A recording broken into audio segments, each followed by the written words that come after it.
Հայ դասական այս գրողի անձը բնութագրելիս հաճախ են պարզ և պարզություն բառերն օգտագործվում։ Այդպես կարելի է բնութագրել նաև նրա գրականությունն ու գրելաոճը, զերծ ամեն տեսակ ավելորդություններից։ Հայ գրականության այս դասականը ավելի ուշ շրջանի գրականագիտական եզրաբանության համաձայն քննադատական ռեալիզմի հոգեբանական ուղղության նշանավոր ներկայացուցիչներից է։ Նրա երգերում գլխավորը մարդն է, իր բոլոր հակասական կողմերով։ Պատկերելով մարդուն նա ներկայացնում է նաև ժամանակը։ Այս համատեքստում նրա ստեղծագործությունը հայ արձակի մի նոր աստիճան է համարվում։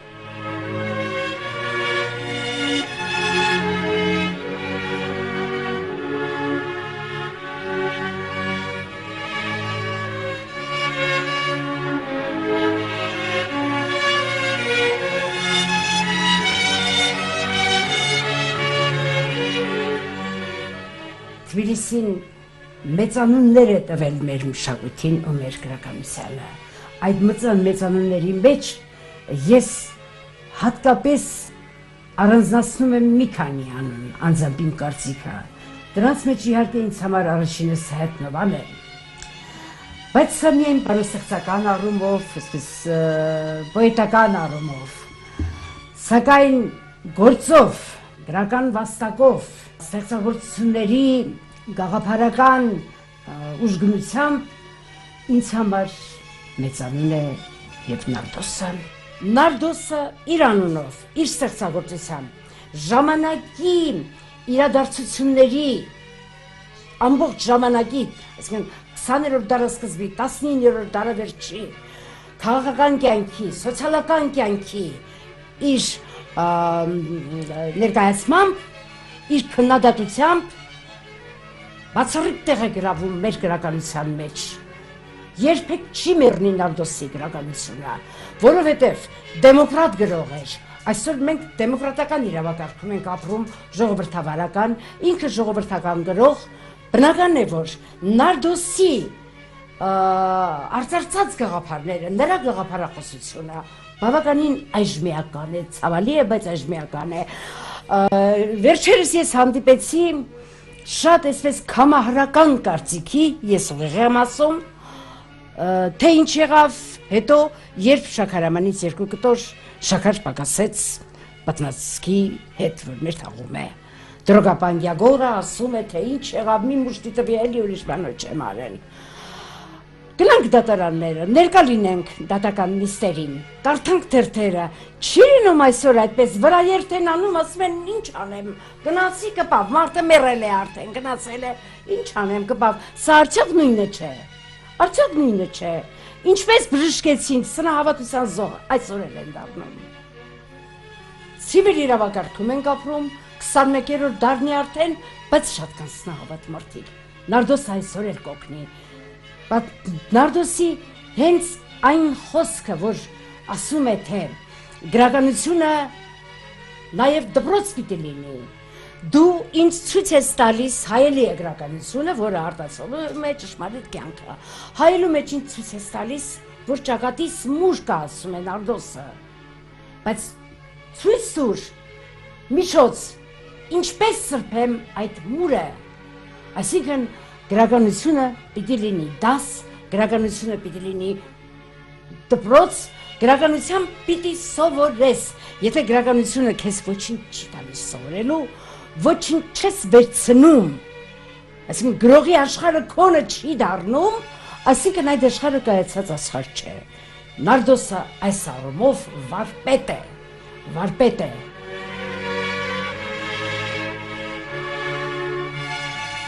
Յուրաքանչյուր գրող մտնելով գրական աշխարհ իր հետ բերում է իր ստեղծագործական նյութը։ Եվ անկախ այն բանից, թե կյանքի ճանապարհները մյուսներին ուր են տանում, նա որպես գրող, որպես իր ժամանակի արտահայտիչ, դառնում է մի տեսակ իրականությունը լուսանկարող, արվեստի լեզվով իրականությունը տվյալ ժամանակաշրջանը պատմությանը փոխանցող։ Այս տեսակետից Նարդոսը յուրահատուկ կերպար է։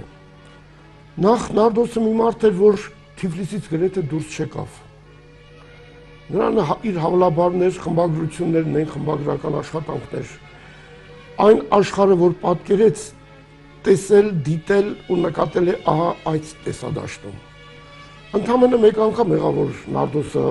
Թիֆլիսից դուրս եկավ, դա էլ 29 թվականին հայ գրողների, ընդհանրապես Կովկասի, Անդրկովկասի գրողների փոխայցելություններ էին, վրաց գրողները գալիս են Հայաստան, Հայաստանից գնում էին Բաքու, Ադրբեջան, այն ժամանակ եղբայրություն ինտերնացիոնալ բաներ կային, այնտեղից էլ նորից Թիֆլիս։ Հիմա այս անգամ Թիֆլիսից նրանք հայ գրողները իրենց հետ վերցրեցին պատվիրակության կազմում Նարդոսին։ Նարդոսը ամեն կերպ առարկեց, չէ, ես գիտեմ, որ դուրս կամ Թիֆլիսից ինձ հետ մի բան կպատահի, մի դեպք կկատարվի, չեմ ուզում, ամեն կերպ ժխտում էր, բայց համոզեցին եւ կատարվեց դեպքը։ Կիրովաբադում, Գանձակում, Կիրովաբադում գողացան նրա կոստյումը։ Պես խեղճ մարդը մնաց առանց շորերի։ Մի գրող տվեց մի անդրավարտիկ, մյուսը պիջակ, հագավ, դիմացավ, այնտեղից հեռագիր տվեցին Հայաստանի կառավարությանը հեռագիր տվեցին, որ ահա Նարդոսի հագուստը գողացել են, գումար փոխանցեք, որ մենք մեր գրողին հագուստ կնենք։ Ուրեմն կանխազգացողություններ ուներ, ներքնազգացողություններ ուներ, այ որևէ կոնկրետ մի փաստի առումով ես սա ցույց տվեցի։ Այս ներքնազգացողությունը շատ կարևոր է գրողի համար եւ խորությամբ առկա է Նարդոսի ստեղծագործության մեջ։ Նարդոսը իսկական անուն ազգանունը Միքայել Հովանիսյան, ծնվել է 1867 թվականին Թիֆլիսում։ Նրա հայրը մանր առևտրական էր, բրդավաճառ, ուստի չուներ ֆինանսական այնքան կարողություն, որ որդուն բարձրորակ կրթությամբ ապահովեր։ Միքայելը սկզբնական կրթությունն ստացել է հայկական հայտնի Հավլաբար թաղամասի Սուրբ Կարապետ վանքի դպրոցում։ Երբ ցարի հրամանով փակվում են հայկական դպրոցները, նա ուսումը շարունակում է ռուսական երկդասյա դպրոցում։ Այնուհետև ընդունվել է Քութայիս նահանգի Խոնի քաղաքի ուսուցչական սեմինարիան, բայց ապրուստի միջոցներ չունենալու պատճառով չի ավարտել այն ու վերադարձել է Թիֆլիս։ Ապագա գրողը փականագործություն է սովորել Միքայելյան արհեստագործական դպրոցում։ Ինչու արհեստագործական դպրոց։ Պարզ պատճառով։ Այստեղ ուսումն անվճար էր։ Այս դպրոցում Միքայելը մտերմացել է Ալեքսանդր Ծատուրյանի հետ։ Նրանցից մեկը հետագայում պետք է դառնար անվանի արձակագիր, մյուսը բանաստեղծ։ Արդեն այն ժամանակ երկուսն էլ տարված էին գրականությամբ, թեև հեռու էին գրական միջավայրից։ Մեկ տարի հետո Նարդոսը թողնում է նաև Միքայելյան դպրոցը, եւ այսքանով ավարտվում է նրա ուսումնառությունը։ Արձակագիրը հիմնականում ինքնակրթությամբ է հարստացրել գիտելիքների պաշարը, ընթերցել է թե հայ, թե այլազգի գրողների գործերը, ուսումնասիրել նաև փիլիսոփայական եւ գեղագիտական ուսմունքներ։ Անցնելով լրագրողական ծանր աշխատանքին, Նարդոսը երկար տարիներ 1890-ից 1906 թվականներին եղել է Նորդար թերթի պատասխանատու քարտուղարը։ 1904-ին որպես քարտուղար ու սրբագրիչ աշխատել է Աղբյուր տարածպարբերականում, 5 տարի Սուրհանդակ թերթում։ Խորհրդային կարգերի հաստատումից հետո դա որոշ ժամանակ շարունակել է սրբագրողի աշխատանքը։ Նարդոսը սկսել է գրել 19-րդ դարի 80-ական թվականներից։ Սկզբում հեղինակել է բանաստեղծություններ, ապա պատմվածքներ, ֆելյետոններ։ Փորձեր է արել նաև դրամատիկական ժանրում, գրելով Մայինի գանգատը, Մեղր եւ ճանճեր, եղբայր պիեսները։ Սակայն Նարդոսի տաղանդն առավելապես արտահայտվել է արձակում, նրա վեպերում, վիպակներում ու պատմվածքներում։ Նորդարում Միխո Օհան ստորագրությամբ հրատարակվել է նրա Ճշմարիտ բարեկամը, որին հաջորդել են Նունե, Բարերար եւ Որդեգիր վիպակները, Քնքուշ լարեր եւ Զազունյան վեպերը։ Ապա որպես գրական կեղծանուն նա վերցրել է Նարդոս Ծաղկի անունը, որը հետագայում անմիջապես փոխարինել է նրա անվանը։ Սկսել է իր աշխատանքը հասարակ սրբագրիչից, այնուհետև բանաստեղծություններից, իսկ հետո տեսեք վեպեր, վիպակներ, նորավեպեր, եւ ստեղծել է բազմաժանր գրականություն, ստեղծել է հասարակ խավի, ստորին խավի մարդկանց մի ամբողջ պատկերասրահ, որոնցից ամեն մեկը սոցիալական մի խավ է ներկայացնում, որոնցից ամեն մեկը ողբերգություն է մի ամբողջ ժամանակաշրջանի։ այն ժամանակաշրջանի, որտեղ հետամնացության ճիրաններում խարխափում էր մարդը, խարխափում էր իր տգիտությամբ, խարխափում էր իր թշվառությամբ։ Ես չեմ ուզում հիմա մեկ-մեկ նշել Նարդոսի հերոսներին, բայց դրանցից ամեն մեկը նորից եմ ասում մի անմոռանալի անուն է մեր գրականության պատմության մեջ։ Ինչ բերեց այն նյութը, ինչ բերեց, որ Նարդոսն առանձնացավ եւ գրականության պատմության մեջ քանի տասնամյակ եւ ընդհանրապես էլ կպահպանի իր տեղն ու դերը։ Նարդոսը բերեց արհեստավորության կյանքը, մտավորականության կյանքը։ Նարդոսը տեսավ արհեստավորության աշխարհը, տեսավ ընկած բարքերը։ Նարդոսը այն գրողն է, ով պատկերել է մի բան, որ որևէ ուրիշ գրողի մոտ չեք գտնի։ Մայրը իր ձեռքով սպանում է իր երեխային։ Մայրը իր ձեռքով սպանում է իր երեխային։ Ադամամութին պատմվածքում Շուշանը նորածին երեխային խեղդում է։ Քեզ ոնց պահեմ։ Շվարության մեջ ապրուստի հնարավորություն չկա։ Նույնը Սառան սպանեց իր երեխային Թուսյանից ծնվելիք, չէ՞։ Սպանեց իր երեխային։ Սառան ակամա դարձավ հանցագործ։ Այս հոգեվիճակները, երբ մարդը իջնում է մարդասպանության աստիճանի, իրենից ծնվածին, սա Նարդոսը չհորինեց, սա կյանքի իրականությունն էր, այն տաժան իրականությունը, որի մեջ նա ապրում էր, ներկայացրեց այս թշվառ կյանքը մարդկանց շերտերը։ Նարդոսի առաջին աչքի ընկնող ռեալիստական գործերից մեկը Աննա Սարոյան վիպակն է։ Աննայի ընտանիքը հոր սնանկանալուց ու մահից հետո չկարողանալով դիմադրել կյանքի փորձություններին, ի վերջո կործանվում է։ Վեպի հերոսուհին Աննան ներկայացնում է հասարակական մի ամբողջ դասակարգի ողբերգությունը։ Աննա Սարոյան ընտանիքի փոփոխություն, տեղի դիրքի եւ այլն սնանկություն եւ հանկարծ Աննա, որ նամակներով կապված էր ընկերուհու հետ, Ռիփսիմեին նամակներ էր գրում, բացատրում էր ընտանեկան վիճակը, եղբայրը, ընտանիքը, թշվառությունը եւ դեպի անկում գնացող մարդու տեսակը, թույն ընդունել մահ հրաժեշտ կյանքին։ Կյանքի պայքարը դաժան բան է, հեշտ չէ եւ ամեն մարդ չէ, որ կարող է կյանքին դեմ պայքարել։ Կյանքի պայքարի ձևերից մեկն էլ մարդը գտնում է ինքնասպանությամբ, իրեն վերջ տալով։ Ահա Նարդոսը տեսավ նաեւ այս մարդկանց։ Այս հոգեբանությունը բերեց գրականության մեջ։ Նարդոսի գլխավոր եւ հանրաճանաչ գործերից է «Մեր թաղը» նովելաշարը, որի ամեն մի պատմվածքը մարդկային մի դրամա է։ Այն միջավայրում, որտեղ զարգանում են իրադարձությունները, տիրում են մռայլությունն ու խեղճությունը, տառապանքն ու նվաստացումները։ Այս տառապանքի պատճառներն են ըստ գրողի կերպարների սնահավատությունը, դաժանությունն ու բռնությունը, սահման չճանաչող հարբեցողությունը։ Նարդոսը պատկերում է երեխաների, որոնք չունեն մանկություն, կանանց, որոնց բաժին է ընկել հանապազօրյա հացի հոգսը, ծանր աշխատանքը եւ հոգնատանջ տղամարդկանց, որոնց կյանքի իմաստը միայն գին ու գավի մեջ է պարփակվում։ Պատմվածաշարը ընթերցելիս հասկանում ես, որ այդ թաղում ապրողներին պակասում է սերը, հարազատի, շրջապատի ու սեփական անձի նկատմամբ, եւ որ այս արատները չեն սահմանափակվում մի թաղով։ Այդ փոքր միջավայրը ներկայացնում է մի ամբողջ երկիր ու հասարակություն։ Նարդոսի «Մեր թաղը» նովելների շարքը ասես հատում է ռեալիզմի սահմանները ու մուտք գործում այդ ժամանակների համար դեռևս անծանոթ նատուրալիզմի սահմաններ։ Դպրոցում առաջ անցնում էին «Մեր թաղը» պատմվածաշարը։ Հիմա ծրագիրը փոխվել է, անցնում են Ես եւ Նան։ Դարձյալ մի լավ գործ է։ Բայց «Մեր թաղը» պատմվածաշարի մեջ այնտեղ նովելներ էլ կան, իդեպ նորավեպեր էլ կան, պատմված նորավեպ։ Այս աշխարհը շատ լավ է երևում։ Այդ սնոտիա պաշտությունը, ընկած բարքերը, հարբեցողությունը, թշվառությունը, անընդհատ թշվառությունը։ Մեկը երեխային սպանեց, մյուսը մորը սև փողերի տոկոսը, տեսեք ինչ վերնագիր է դրել։ Մորը կոպեկներ էր տալիս իր խաղերից, երբ շահում էր, գումար էր ունենում։ Եվ այդ սև փողերի տոկոսը լինում է այն, որ մի օր էլ գողանում է մոր մի քանի հավը, որի հույսիներ է խեղճկինը։ Այս թշվառության մեջ ամենայն դեպս Նարդոսը չկորցրեց մարդկային կերպարներ կերտելու արվեստն ու հմտությունը։ Նույն այս թշվառության մեջ, սակայն, տեսամ նաև անկումային հոգեբանության տեր մարդկանց։ Մարդիկ, որոնց կյանքը տանում է դեպի անկում։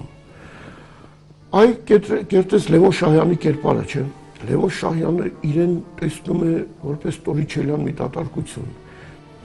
Մի զրո համաշխարհային այս կյանքի մեջ, մեծ կյանքի մեջ, իրեն վիճակված կյանքի փոքր շրջանակի մեջ, սիրո փոքր, այսպես հարաբերությունների մեջ եւ այլն։ Դառնում է մի թշվառ, մի ոչնչություն եւ Տորիչելյան մի դատարկություն։ Նարդոսի կերպարները կյանքի կերպարներ են, իրական կերպարներ են։ Եվ Նարդոսի որպես գրող, այս կայունությունը հաստատուն տեղը եւ դպրոցական ծրագրերում եւ բուհական ծրագրերում եւ ընդհանրապես մեր գրականության պատմության մեջ պայմանավորված է նաեւ դրանով։ Նարդոսը իր ստեղծագործության հերոսները ընտրել այն մարդկանց, որոնք կյանքից հետ են ընկած, հատակին են գտնվում։ Հավլաբարի թաղամասն է, մեր թաղը, այստեղ արհեստավորած խավն է ապրում, իսկ արհեստավորած խավը միայն այսպես նյութականի, ոչ միայն նյութականի, այս խավի մեջ այսօր էլ կան ազնիվ շատ գծեր, բայց այս մարդիկ հետ են կյանքից, եւ Նարդոսը կարողացել է գրականության հերոս դարձնել այս մարդկանց, ստեղծել այդպիսի հերոսների մի ամբողջ պատկերասրահ, որոնք այսօր էլ կրկնում եմ այժմիական են, հուշում են մեզ ինչ անել, ինչպես օգնել այդ մարդկանց։ Եթե մենք այսօր կարդում ենք Նարդոսին, մենք մտածում ենք նաև ինչ որ տեղամիջոց գտնել, եթե այսօր կան մեր շրջապատում, բայց կան այդպիսի մարդիկ, որոնց կարողանանք մենք օգնել, հանել նրանց այսպես դժվարին կացությունից, դժվարին իրավիճակից։ 1891-ից սկսվում է Նարդոսի ստեղծագործական կյանքի նոր փուլը, որտեղ նա ներկայանում է որպես հոգեբանական վերլուծությունների վարպետ։ Արդեն կարևորվում է մարդու ու մարդկայինի խնդիրը, բարոյական ու սոցիալական տեսանկյունից։ Իր ամենահայտնի սպանված աղավնի վիպակում գրողը ներկայացնում է հասարակական ու բարոյական դաժան օրենքների մեջ խճճված հայ կնոջը։ Սառան, ի տարբերություն Նարդոսի մյուս հերոսուհիների, չի համակերպվում եւ բողոքի ձայն է բարձրացնում։ Ու թեև այս հերոսուհին պահպանում է իր մարդկային արժանապատվությունն ու կանացի հպարտությունը, միևնույն է, նա էլ է դատապարտված կործանման։ Ինչ ծանր բան է, երբ առանց կյանքը ճանաչելու կյանքի զոհ ես գնում։ Ինչ կատարեց։ Սառան սիրում էր Թուսյանին, սիրում էին։ Այդ սիրուց ծնվեց երեխա։ Կյանքը միշտ չէ որ ընտանիք է կազմում այդ սիրուց, միշտ չէ որ խոստումները դառնում են իրականություն։ Եվ ահա մտավ չարությունը, մտավ ոխը, մտավ վրեժը, եւ Նարդոսը ցույց է տալիս, թե ինչպես կինը, որ կյանքի ծաղիկն էր, նոր, գեղեցիկ, այսպես կյանքին շփիտով նայող, աստիճանաբար դարձավ չար, աստիճանաբար դարձավ վրիժառու, եւ երեխայի մահը, ծնվելիք երեխայի մահը Թուսյանից էր ծնվել, բայց ծնվել էր սիրուց, նաեւ իր սիրուց, իրենից էր ծնվել, չէ։ Եվ հակառակը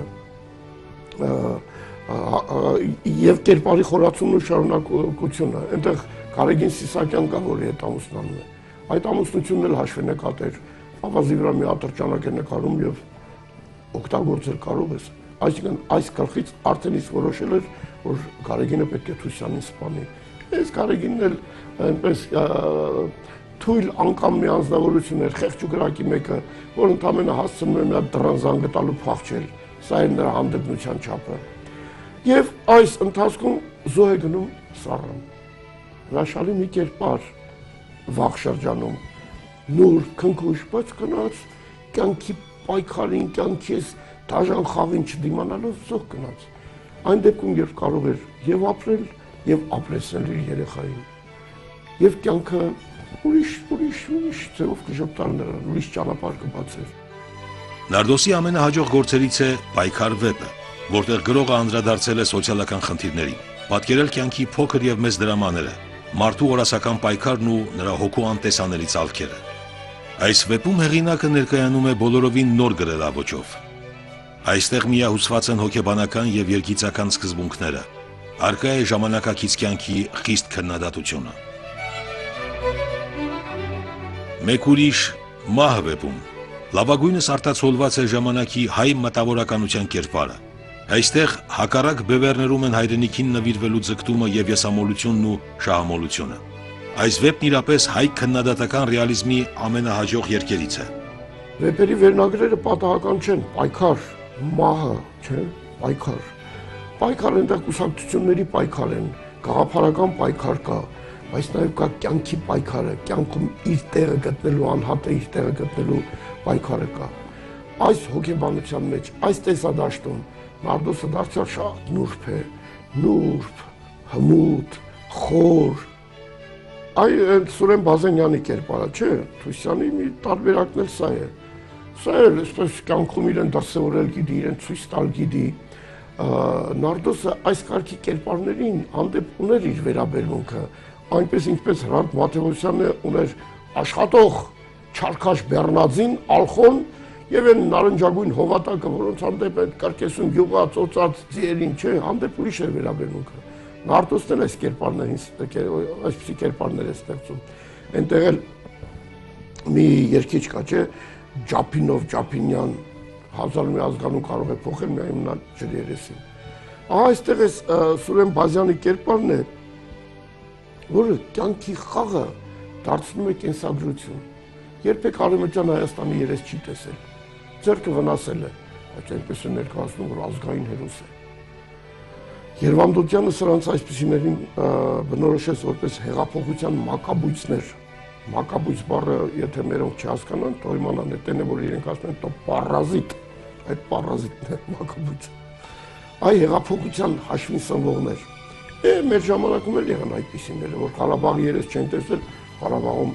այսպես ասած, գործունեություն ծավալածի համբավ են ուզում ձեռք բերել։ Սրանք հավիտենական, մշտական հոգեբանական վիճակներ են, որոնց մեջ մարդիկ հայտնվում են, տարբեր սերունդներ, տարբեր բաներ։ Ահա Բազենյանի կերպարը ստեղծեց։ Նարդոսի կյանքը հեշտ չի ընթացել։ Նա երկար տարիներ հոգնեցնող ու միօրինակ աշխատանք է կատարել թերթերի խմբագրություններում։ Ստեղծագործելու հնարավորություն է ունեցել միայն գիշերները, արդեն հոգնած ու ուժասպառ։ Սակայն բացառիկ տաղանդն ու բոլորանվեր սերը գրականության նկատմամբ նեցուկ են եղել նրան, որ մեր գեղարվեստական մշակույթը հարստացնի պատկառելի վաստակով ու մնայուն արժեքներով։ Նա նոր իրականության մեջ թեև ապրեց, արդեն նկատի ունեմ խորհրդային շրջան, բայց այլևս չխառնվեց գրական կյանքին։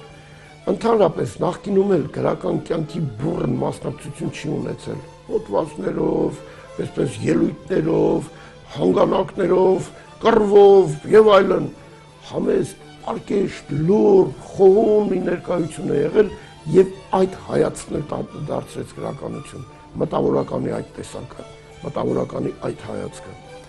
Այս առումով Նարդոսը այն գրողն է նաեւ, որ շատ բնաբուխ հայեցի գրող է։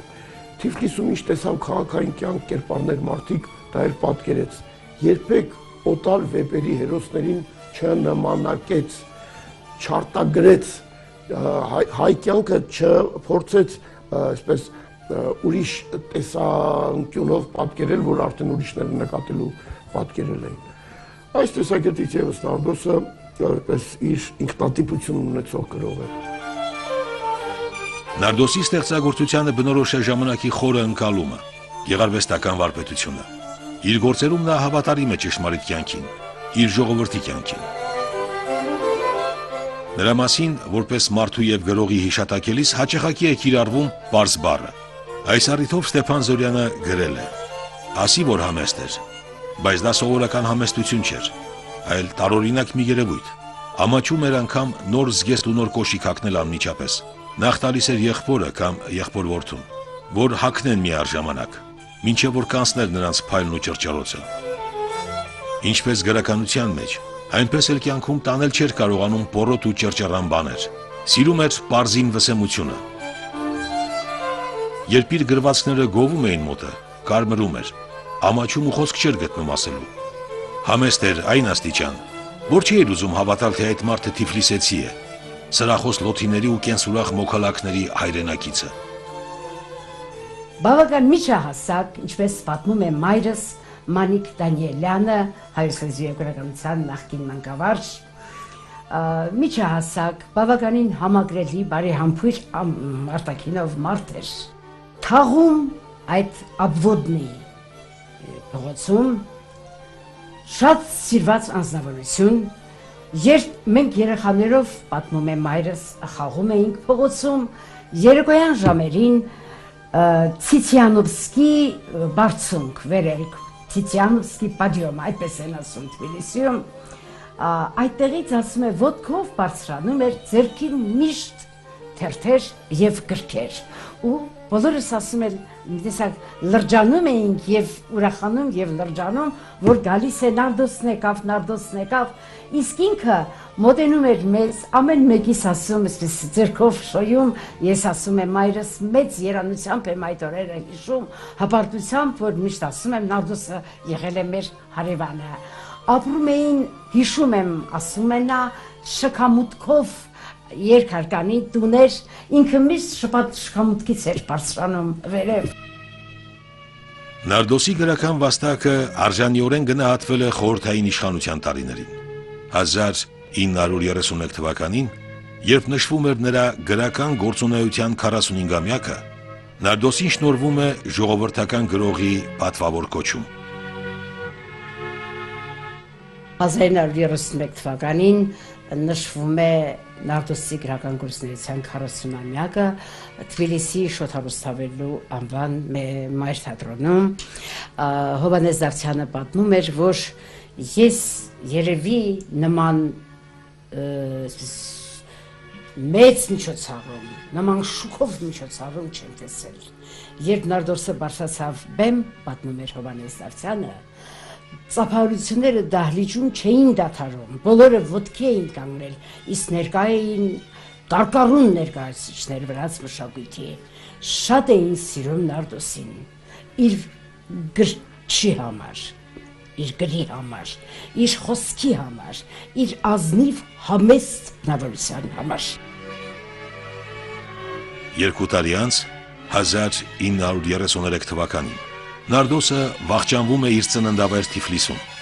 Գրողի աճյունն ամփոփված է Խոջիվանքի հայկական գերեզմանատանը, որտեղ հանգչում են նաև ուրիշ հայ երևելիների շիրիմները։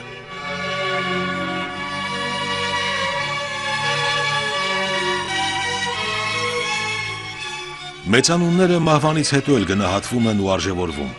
արդեն իրենց ստեղծագործությամբ մերձենալով հավերժին։ Հայ ընթերցողը այսօր էլ շարունակում է ընթերցել իր սիրելի գործերը։ Ես եւ նա պատմվածքը, մեր թաղը շարքի հիանալի նովելները, սպանված աղավնի վիպակը, որը նաեւ էկրանավորվել է։ Թեև հայ գրականագիտական միտքը Նարդոսին իր գործերի որոշակի ծրագրայինության պատճառով փոքրինչ վերապահությամբ է դասում հայ դասականների շարքը։ Այնուհանդերձ նրա մասին ընթերցողի կարծիքը շատ ավելի բարձր է։ Նարդոսը թեև իրապաշտ գրող էր, այնուհանդերձ վստահ էր, որ գրականության խնդիրը սոսկյանքը ցույց տալը չէ, այլ նաև իր իսկ բարերով ասած, այն ինչ որ չկա ու ինչ որ ցանկալի է որ լինի։ Նարդոսը ինքը որպես գրող իր բոլոր երկերում կա նրա գրողի հոգեբանական վիճակը։ Այն առումով, որ երբեք որպես մարդ իր կյանքում ձև չարեց, ձև չընդունեց, որևէ այսպես կեղծ բանի մեջ չմտավ եւ այդ մաքրությունն էլ մինչեւ վերջ պահպանեց իր գրականության մեջ։ Նրա հերոսները այնն ինչ տեսել է, ինչ արձանագրել է աչքը, բուն իրականությունից վերցրած։ Երբեմն մի քիչ այսպես խորացրել է հատկանիշները, որ ավելի ցայտուն Երևան, թե չէ մնացած ամեն ինչով նա իր իրականությունը ճիշտ արտասանող գրող էր։ Նարդոսը մեծ հոգեբան է։ Նրա ստեղծագործությունների մեջ այս հոգեբանական կողմը հատկապես է ալեզանում։ Կարողանում է թափանցել Նարդոսը մարդկային հոգու ամենախորին ցալքերը եւ այս ամենանրբին դիտարկումներով իր վարպետ գրչով հիացնել ընթերցողին։ Ես կասեի, որ Նարդոսը Չեխովյան Դոստոևսկիական դպրոցի արժանավոր շարունակողներից է մեր գրականության մեջ։ Շատ եմ ուզում, որ Նարդոսը ներկայանա ամբողջ աշխարհին։ Սա է պատճառը, որ սիրուց ես ամեն տարի իմ կամուրջ գրական մշակութային կազմակերպությամբ, ուրեմն որը հիմնադրել եմ 7 տարի առաջ, մարտի 1-ին Նարդոսի ծննդյան օրը մենք ծաղկե փնջերով, խոսքով, իր ստեղծագործություններից հատվածների արտասանությամբ գնում ենք խոջիվանք եւ մեր հարգանքի դուրքը մատուցում Նարդոսի Միքայել Հովանեսյանի անմեր հիշատակին, պահենք, պահպանենք Նարդոսի անունը, թույլ չտանք ոչ մի ավելորդ, սխալ կամահրական կարծիքի Նարդոսի մեծ ստեղծագործության, Նարդոսի մեծ անվանի հետ կապված։ Նարդոսը գնահատված էր թե իր ժամանակի, թե հետագայի մեծանուն գրչեղբայրների կողմից։ Նրա գրականությանը տրված գնահատումներից ամենադիպուկը թերևս Ավետիք Իսահակյանի բնորոշումն է։ Նա ուշադիր հետազոտում էր, մանրազնին դիտում իրականության լույսի տակ մարդկային ալեկոծվող, ծովածավալ կյանքը, կրքերի բախում, շահերի կռիվ, վիշտ, գեղեցում, տանջանքներ, հաղթողներ եւ պարտվածներ, հասարակական թոհուբոհը։ Նարդոսը մեր իրապաշտ վեպի մեծ, գիտակից վարպետներից մեկն էր։ Ավետիք Իսահակյան։